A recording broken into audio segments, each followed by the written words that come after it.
السلام علیکم صاحب، لیکن جو ان کی دعا ہے ابراہیم علیہ السلام کی اپنی ذریت میں رسالت کی، وہ تو جو وہ تعمیر کر رہے تھے اپنا خانہ کعبہ کی، اس وقت آتی ہے، تو اس کو آپ اس سے کیسے ریلیٹ کریں گے؟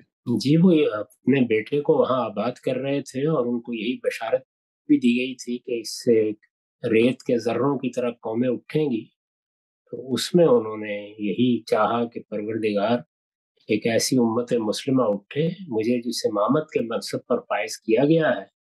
وہ امامت اس وقت تک تو نہیں ہو سکتی جب تک کہ ادھر اور ادھر دونوں طرف ان کی ذریت کو اللہ تعالیٰ یہ سعادت نہ بخشے.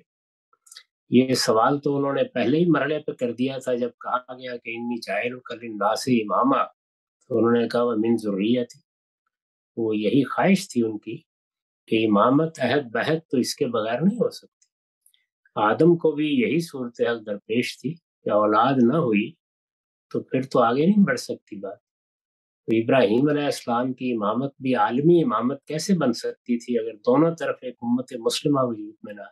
تو یہ جو محدود کر دیا اللہ تعالیٰ نے اس منصب کو، تو یہ نسلی جانشینی نہیں ہوگی، اس کو تو فکری نہیں ہونا چاہیے تھا. فکری جانشینی تو فکری ہوگی، لیکن وہ ایک نسل کے اندر روایت کے محفوظ کرنے کا عمل ہے. یہی اللہ تعالیٰ کا بنایا ہوا قاعدہ ہے.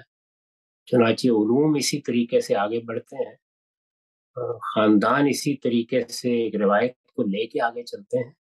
یہ تو موجودہ زمانے میں لوگوں کو کچھ خبت ہو گیا ہے اس کے بارے میں منفی تاثر پیدا کرنے کا، ورنہ دنیا میں بڑے عظیم خانوادے ہیں جنہوں نے دنیا میں علوم کی بنیادیں رکھی اور بڑی غیر معمولی روایتیں قائم کی ہیں.